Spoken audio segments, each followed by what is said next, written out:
RCF. 6h30, 9h, la matinale RCF. Il est 7h13 dans la matinale RCF. Nous retrouvons tout de suite Éric Meuchler. Éric, bonjour. Bonjour Stéphanie.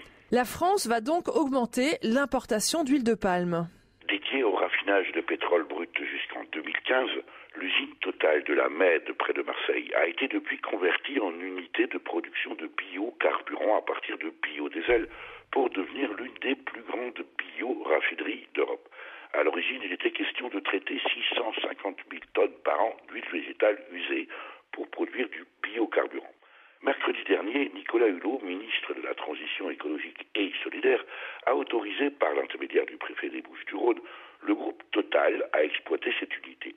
De fait, et dès cet été, Total importera au moins 300 000 tonnes d'huile de palme par an, soit une augmentation de 36% des importations françaises de cette matière première. Sans parler de l'absurdité des biocarburants qui entrent directement en concurrence avec la production alimentaire, tant en France que dans le monde. Songez un instant, Stéphanie, que les pays riches utilisent les végétaux cultivés sur les terres agricoles pour faire avancer leurs voitures, alors qu'un tiers de l'humanité peine à se nourrir. Plus personne n'ignore les ravages d'Elaeis guinensis, le palmier à huile, sur les écosystèmes des territoires où il est désormais cultivé intensivement, principalement en Indonésie et en Malaisie. Dans son plan climat, présenté il y a moins d'un an, Nicolas Hulot déclarait pourtant vouloir mettre un terme à l'incorporation d'huile de palme dans les carburants, comme c'est actuellement le cas pour 75% des quantités importées. Pour le reste, en France, on retrouve de l'huile de palme dans 80% des produits alimentaires industrialisés et 20% des produits de beauté. Alors pourquoi ce revirement, Éric ? C'est que la France vend des armes aux deux principaux pays producteurs d'huile de palme, Stéphanie.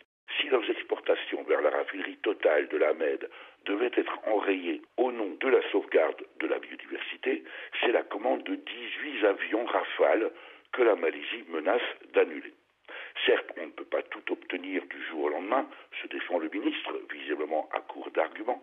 Comprenez par là, Stéphanie, la quantité d'huile qu'il faut accepter d'injecter dans le système. Sauf qu'il faut rappeler au ministre que nous sommes déjà demain et qu'à ce rythme, ce sont les forêts primaires, les communautés villageoises et les derniers orang-outans et gibbons qui les habitent qui disparaissent en rafale.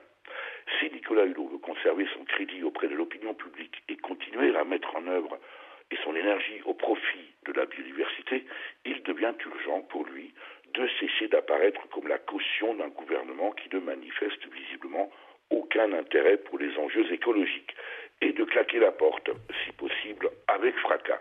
Car là, Stéphanie, c'est la totale. Affaire à suivre donc pour la situation de notre ministre de la Transition écologique. Merci beaucoup Éric Meuchler.